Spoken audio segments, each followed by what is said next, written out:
सुप्रभात छात्राओं आपका भारतीय शिक्षा सेवा सदन में स्वागत करते हैं। छात्रों, आज हम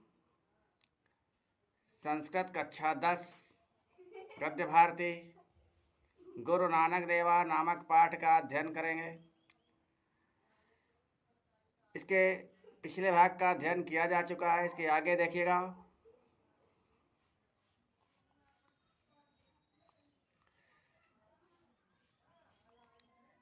तो देखिए, जहाँ तक देखा जा चुका है उसके आगे बताते हैं। संसार सागरात् जनानुद्धर्तुं जगति यस्य जनिः कथं वा नदी जले निमग्नो भवेदिति तस्या दृढ़ो विश्वासाय आसीत्।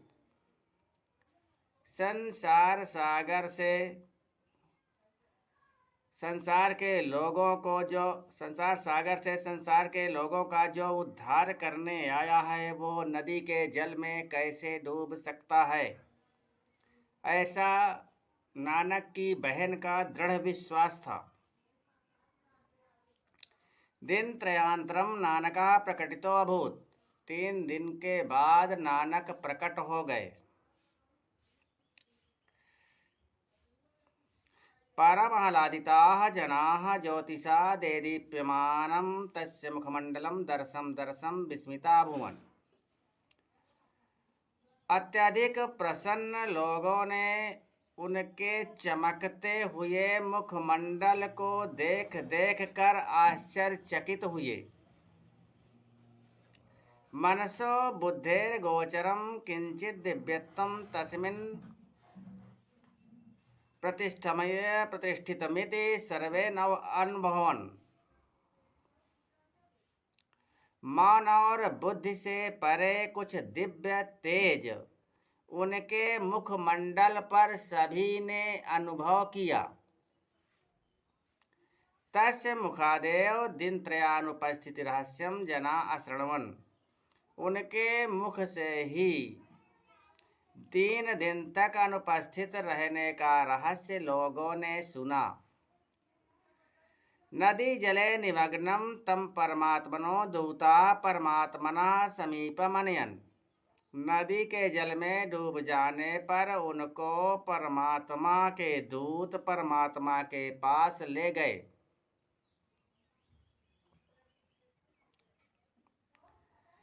जगता विधाता तस्मै अमृतोपदेशं प्रदात दुख दैन तप्तानां क्लेशान् अपहर्तुं सदुपदेशेन परमात्मतत्त्वं सत्स्वरूपं च व्याख्यातुं जगति पुनः तस्यादेशात् आगतः इति तेनोक्तम्।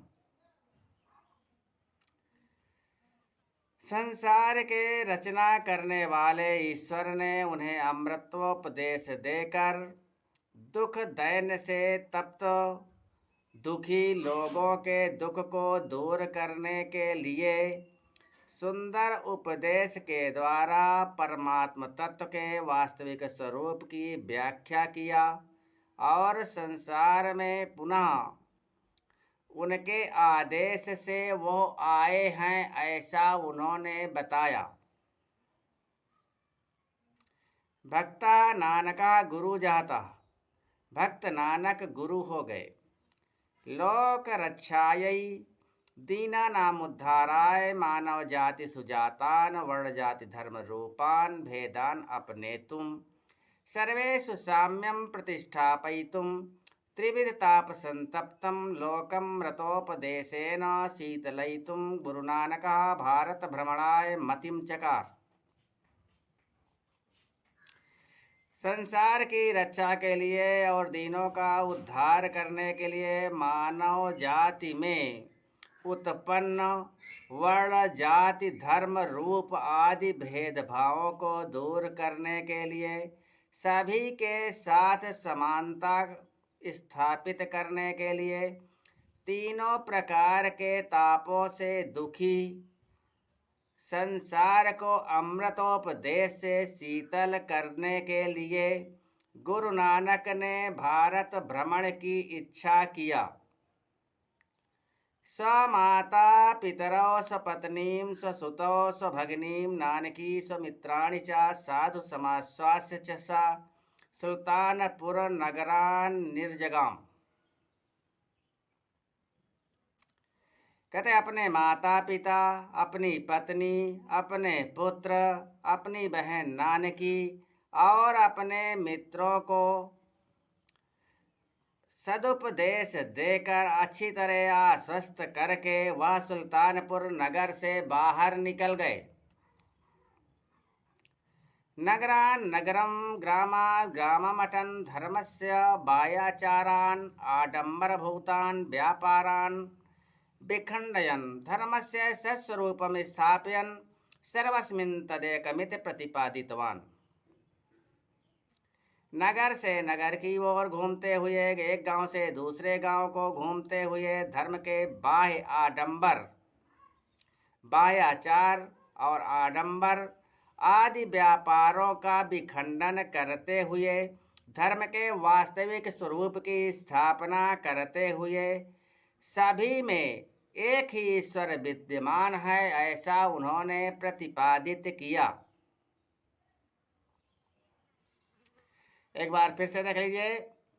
एक गांव से दूसरे गांव की को घूमते हुए धर्म के, एक नगर से दूसरे नगर को घूमते हुए धर्म के बाह्याचार आडंबर से उत्पन्न व्यापारों को खंडित करते हुए धर्म के वास्तविक स्वरूप की स्थापना करते हुए सभी में एक ही ईश्वर विद्यमान है,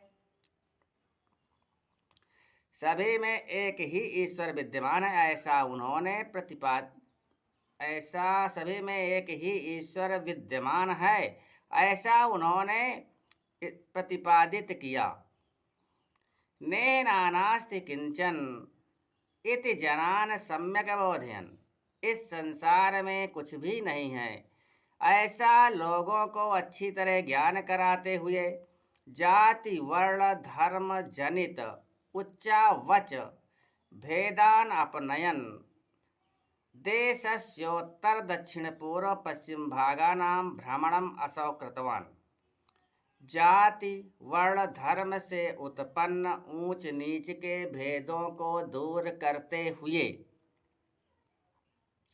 देश के उत्तर दक्षिण पूर्वी पश्चिम भूभागों का भ्रमण इन्होंने किया। सर्वत्र दलितानां पतितानां अपहृत अधिकाराणां दैन्यग्रस्तानां दुःखतप्त हृदयानां जनानां अन्तिकं गत्वा स्वप्रेमणा मधुरया वाचा अमृतोपदेशेन च तान शांतयामास।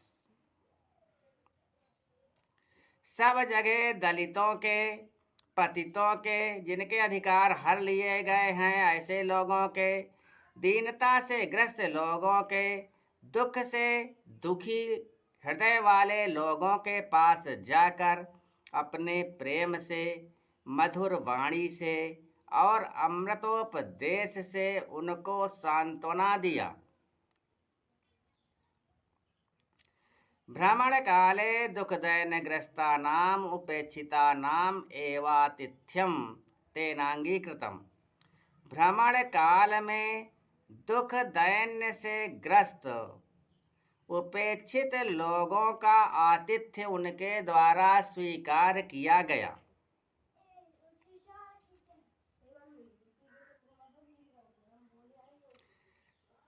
पर परिश्रमेणार्जित धनेन जनाः धनिनो जायन्ते अतः ऐश्वर्यवतो निमंत्रणमपि तस्मै न रोचते। दूसरे के श्रम से कमाए हुए धन से लोग धनी हो जाते हैं, इसलिए ऐश्वर्यशाली लोगों का निमंत्रण उन्हें कभी अच्छा नहीं लगा। स्वश्रमेणोपार्जितं वित्ते विद्यमाना पवित्रता पर परिश्रम जित वित्ते कुत्र इत श्रमं प्रति प्रशस्य भावा तेनोदाहृतः। अपने परिश्रम से कमाए हुए धन में जो पवित्रता है, वह दूसरे के परिश्रम से कमाए हुए धन में कहाँ है। ऐसा श्रम के प्रति सम्मान के भाव का उदाहरण उन्होंने प्रस्तुत किया। वीडियो देखने के लिए बहुत बहुत धन्यवाद छात्रों। छात्रों, यदि आपको हमारे वीडियो अच्छे लगते हैं तो आप हमारे चैनल को सब्सक्राइब कर लीजिए और वीडियो को लाइक कर लीजिए और अधिक से अधिक शेयर करने का प्रयत्न करें।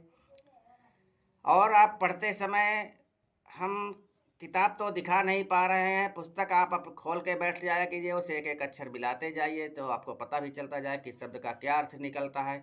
इस प्रकार आप देख पाएंगे, आपका पूरा तैयार हो जाएगा। एक एक करके आप तैयार करते रहे रोज का रोज, तो धीरे धीरे आपकी पूरी पुस्तक तैयार हो जाएगी। आपको कोई भी परिश्रम नहीं पड़ेगा, बड़ी आसानी से। उसके बाद आप लोग अर्थ जो है अपने से लिख लिया करें। आपका दिन शुभ हो, रात्रि मंगलमय हो। जयतु भारतम, जयतु संस्कृतम। इसके आगे कल इसका शेष भाग आपके सामने प्रस्तुत किया जाएगा आपकी सेवा में। आप लोग उसके लिए भी तैयार हैं। जो एक भाग बच गया है वो भी कल पूरा हो जाएगा। धन्यवाद।